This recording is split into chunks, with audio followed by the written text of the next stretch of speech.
monsieur le maire, l'élection de Miss France 2015 ici à Chartres, vous y croyez? Ah bah en tout cas, je vais le réclamer, mais maintenant, on n'est jamais sûr de gagner. Vous savez, au loto, hein, on s'est aperçu que ceux qui avaient gagné, c'est ceux qui avaient joué.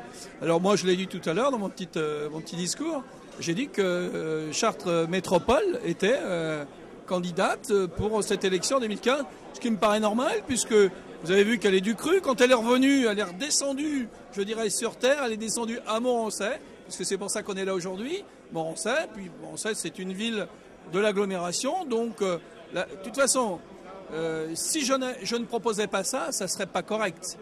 Donc voilà. Est-ce que vous avez déjà eu un échange concret avec le comité Miss France dans le cadre de cette organisation?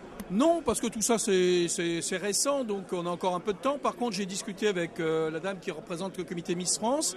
Elle m'a dit qu'elle allait prendre rendez-vous avec moi pour qu'on discute du cahier des charges et faire le tour des équipements qui pourraient servir à ce type de manifestation. Donc tout ça c'est engagé, mais ça ne servait pas grand-chose de le faire avant cette manifestation.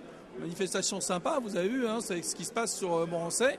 D'ailleurs, je vois qu'il y a un débat avec Orléans, mais M. Grouard n'est pas venu, ça doit être loin, entre Chartres et Orléans, donc la distance, déjà, vous voyez que ça explique un certain nombre de choses. Et il a envoyé son adjointe pour le représenter. Donc nous, on prend ça quand même un peu plus au sérieux. Donc on montre ici, on veut vraiment accompagner cette manifestation. Alors justement, donc vous le disiez, vous prenez au sérieux cette candidature. Est-ce que vous avez déjà pensé au budget qu'il faudrait mettre pour réussir à obtenir un tel événement ici à Chartres? Ah non, c'est pas comme ça que ça se passe. Vous savez, quand on a le Tour de France à Chartres, on nous dit, bah voilà, c'est un budget de temps, donc on sait que ça va coûter pour une journée, en fonction de l'organisation, si c'est une journée arrivée, départ ou contre-la-montre, on sait que c'est 250 000 €. Donc si vous faites les championnats d'Europe de natation, c'est que c'est 200 000 €. Pour une élection de Miss France, c'est entre 400 et 500 000. Voilà, c'est tout. Et votre projet, ce serait de le voir ici à Chartres Expo? Ce serait le lieu de spectacle que vous voudriez imaginer pour cet événement? Alors moi, je ne dis pas Chartres Expo, je dis qu'on a un certain nombre de lieux. Chartres Expo, en fait, si on regarde le cahier des charges, on peut le faire.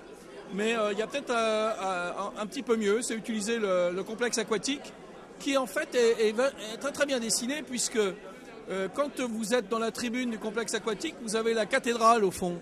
Imaginez cette soirée dans cet endroit quand même sympathique, qui est un peu plus beau que le Zénith d'Orléans, et avec derrière une cathédrale illuminée, et ça se termine par un feu d'artifice. C'est pas mal tout ça. Vous imaginez le conflit avec le maire d'Orléans qui est le... Parce qu'on parle d'une Miss orléanaise, donc pour le maire d'Orléans, voir une élection de Miss France se passer à Chartres, ça va peut-être poser problème. Mais attendez, Miss Orléanais, ça a été organisé à Montargis.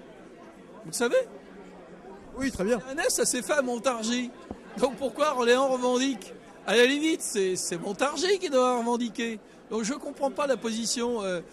Voilà, Miss France dans le monde, après elle représente le monde. Alors quel est le meilleur endroit pour choisir? Imaginez qu'elle devienne Miss Monde. Ça serait à Orléans que ça se passerait tout ça? Et ça n'a pas de sens. Mais bon, je comprends le chauvinisme des maires, c'est normal. Et puis on est avant des élections, donc tout le monde revendique. Et on verra ce que dira le comité. Moi en tout cas, je postule.